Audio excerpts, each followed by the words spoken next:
Today I'm here as primarily the founder of Fundi Bots. It's very hard to make people empathize with robots. So I'm going to talk about people. Yeah. Hopefully that will be a better story. I want to tell you a story about a little girl called Sarah. Sarah is a very passionate girl. Sarah loves breaking things, she loves building things. She's the kind of girl who goes and opens up the father's radio and gets Chiboko for it later on. Yeah, she loves this stuff. And she has been passionate about technology, how does stuff work, how do machines work, etc. for a very long time. So Sarah joined school, nursery school, where they're, teaching them how to read, write, and sing those shady songs that Babaluku was, helping us remember. We had forgotten it, Babaluku. We really hate you right now. So Sarah is having a blast at school. She's learning how to read. She's met amazing friends. The world is her oyster. It's like a wonderful, beautiful place that she's been exposed to. So Sarah then joins primary school, and then she begins to realize that school is becoming more about reading. It's not about learning anymore. It's about, there's this thing, cram it for an exam that's coming at the end of the term. Yeah, we all know this, right? So Sarah begins to wonder what it is exactly she is doing in school. I mean, what happened to the tinkering? What happened to the love for machines? What happened to all those funny things that she kept dreaming of that she would learn in school? Sarah prepares for PLE, does a PLE, passes with flying colors, or not so flying colors, joins a school, secondary school, and she's getting more and more excited because she's heard stories that, oh, there are labs in secondary schools, there are, experiments, you can do all these exciting things. And then Sarah realizes that it's even worse in secondary schools. Lab access is like maybe once every week, and then they're following a very rigorous set of experiments, and there is more and more emphasis on learning stuff, on cramming stuff from pamphlets and textbooks just to regurgitate it in an exam. Yeah. Meanwhile, back at home, Sarah goes back to her parents and she's like, oh, I learned this at school, I'd like to try it out. And the dad is like, is it in your exams? And she's like, read your books. Sarah goes back to school and meets one of her favorite teacher, maybe his physics, chemistry teacher, and asks them, can we try out this? And he's like, no, that's not in our curriculum. We don't want to do that. So, Sarah begins clocking gas for her books. So she does HSC, she does O-levels. She is forced to select a set of options, like Irene, a set of options based on what her parents think would be awesome. And Sarah ends up in a course that she doesn't like, or just makes decisions to make her parents happy. A-level arrives, it's just one big continuous cycle. And then finally, Sarah joins the university, and she's like, yes, I've heard amazing stories about Chambogo University, about Makerere University, about Mbarara University. It's the University of Science and Technology. Yeah? So I'm going to have the time of my life. The first week of school, the lecturer doesn't show up. Yeah. The classroom that is meant to hold 50 people is holding like 200 people. Guys are sitting on the windows and there is no one in class. The second week, the lecturer finally decides to mosey on from wherever he was and enters the classroom and begins reading from a textbook. Oh my God. Yeah. And he's reading a textbook that was created about 50 years ago. And the stuff that Sarah is learning is old, really, really old. Yeah.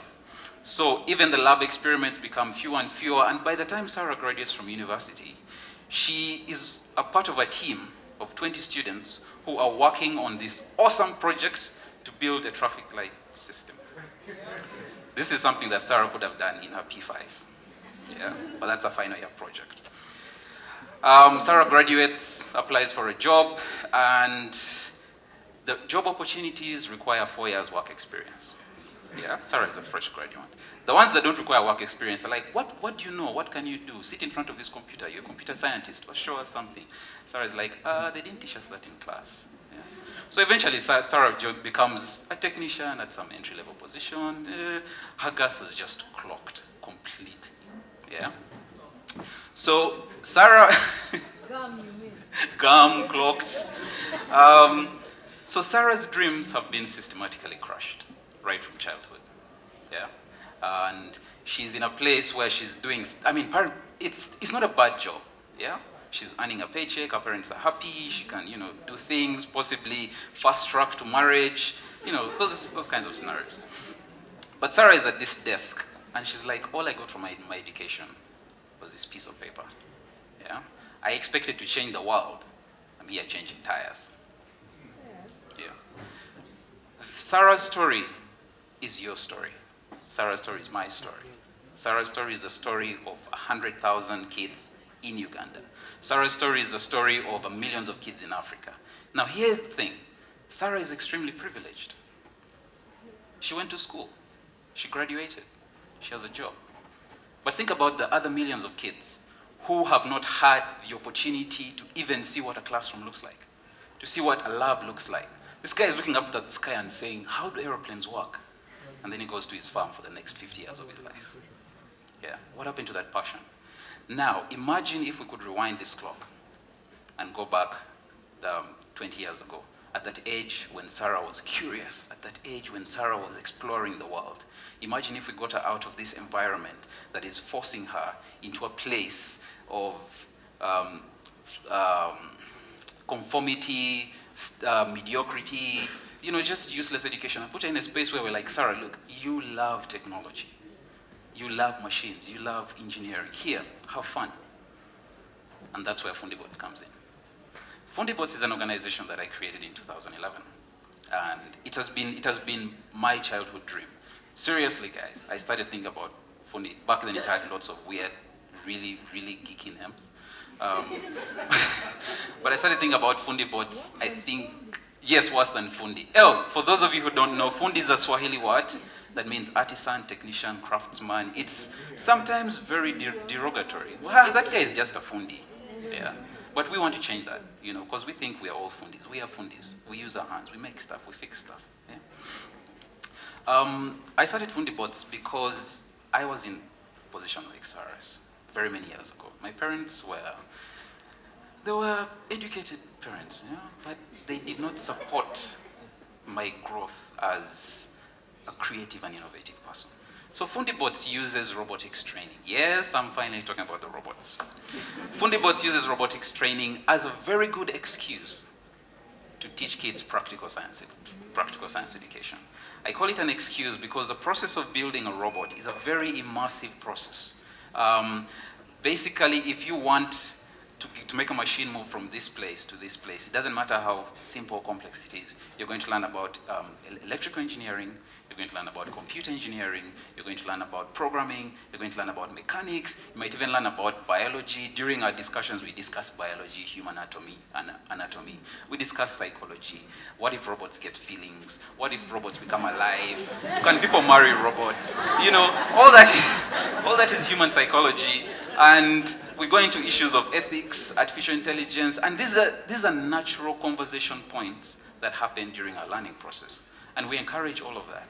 Yeah? So by the time this kid creates a machine that can move across a room and avoid that wall, he doesn't know it, but he has learned so much. So much stuff, very wide spectrum. And he is using this to decide what he wants to be. Yeah?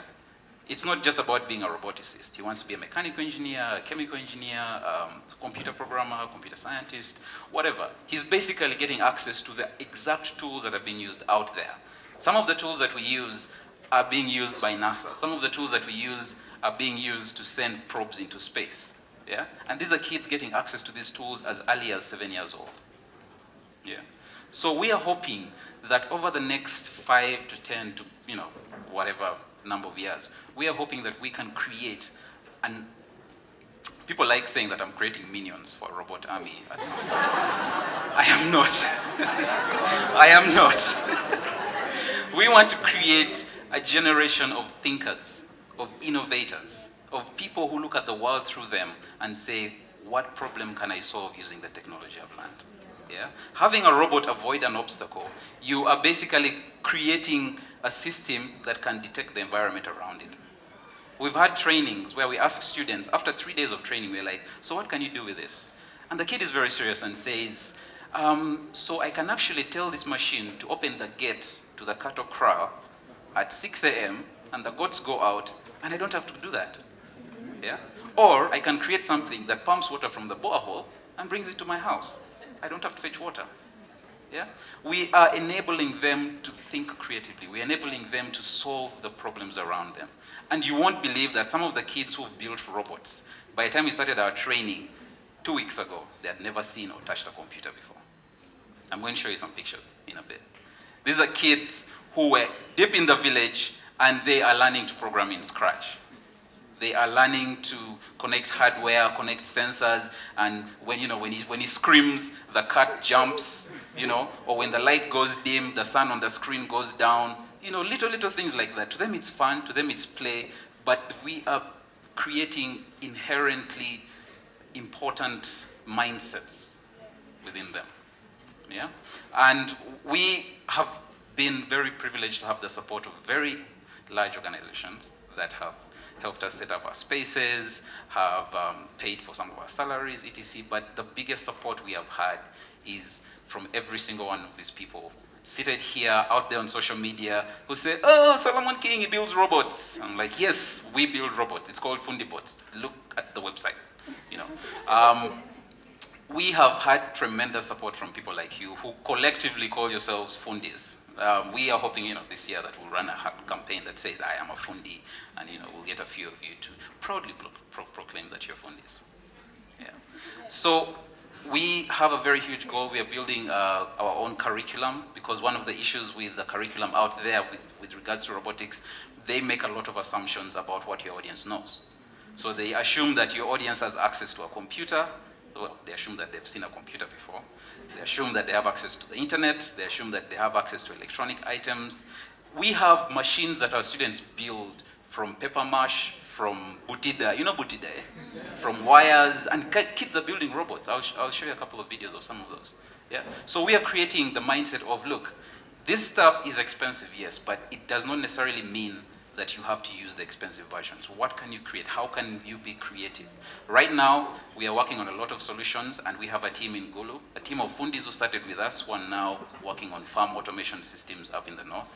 We have a training up in Gulu. We are in 15 schools, and we have reached more than 600 students. We are hoping to reach 10,000. We are hoping to set up 30 robotics clubs this year. Thank you. We are basically hoping, we want to be self-sustainable. Those of you who know me believe that I'm a hustler. Yeah? So I don't believe in aid, I don't believe in handouts, but I know that it has its place. I know that it's necessary. But I want our organization to be self-sufficient at a certain point. So we are setting up lots of things. One, we are doing R&D. How can we create locally relevant solutions using our Fundis? Yeah, using the same people that we have trained from whatever age, who are now working on and repairing stuff. How can we create a market, an economy that allows us to support our own craftsmen? Yeah, and then we are doing a whole lot of fancy stuff. But as I keep telling people, I'm not a big fan of talking. Unfortunately, some situations demand that I talk a lot. But I will show a couple of images. So these are some of the students. The kid in the middle is actually 9 years old. The one next to him is 11. This girl is from Hoima. This is them at a training being guided through the process. Though you see that little red thing, they assembled it themselves. This is a classroom. The little robot there was built and assembled by the students. Oh, sorry, assembled, because right now we are not yet at the stage where we can build our own kits, but we're working on that as well. This is one of my favorite robots. It's called Hosea Negev the fourth. It was named by the person who gave us the money to actually buy it. So we have this thing of, help us buy something and we'll name something after you. This was our first robotics camp. So those are the robots we build, not Transformers or Terminator. Not yet, yes. So sometimes we use low-level tools like Lego bricks. Legos are actually very helpful for mechanical aptitude skills. That's also another advanced Lego process. These kids, when they come into the classroom at 7:30 a.m., by 11 p.m. we are trying to chase them away, and they're like, no, we are not going anywhere. And they've been at it for 2 weeks. Yeah. Very excited student. More excited students. A robot that cannot understand what's going on. Yeah. So these are photos from our training. that was part of the presentation process where we're asking them to explain what their robot does. And they're actually quite articulate. They understand the processes. They understand. Imagine this is I kid you not, none of these students had ever programmed in their lives. None of them. In 2 weeks, they were writing code to make that robot avoid obstacles around the room. Those of you who know code, thank you. Those of you who have programmed before know what that means, yeah? But imagine if you had access to this at this age. Imagine where you'd be now. Imagine where all these students are going to be in 10 years. That's what we're trying to change. Yeah, so he's doing a very quiet dance.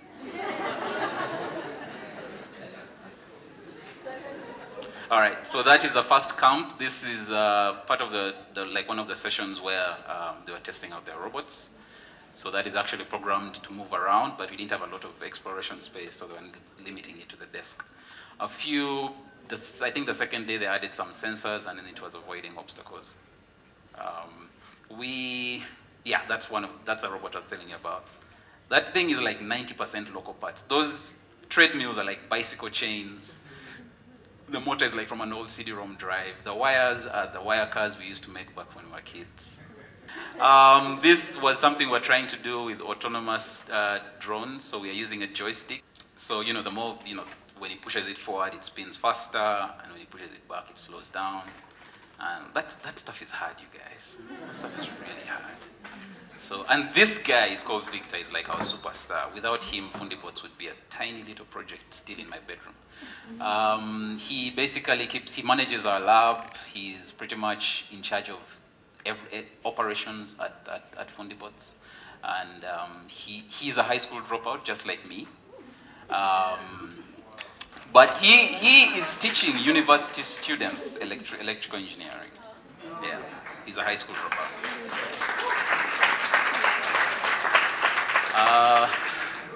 The next video, I think that is very boring right now. So Hosea Negev IV takes his first steps.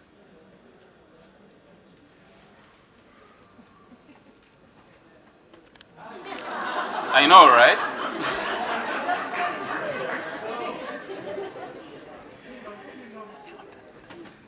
And then this is like version 2 with a bit more swagger. See that? So the little black thing on his head is like an obstacle sensor, and he's basically walking around. All he's doing right now is just finding stuff to avoid, which doesn't make sense. But it gets the job done. And sometimes he gets confused and starts walking backwards. Remembers he's supposed to go forward, and then that's the part where he realizes, oh yeah, finally something I can dodge. And then dodges it. I know, right? Awesome. So, thank you.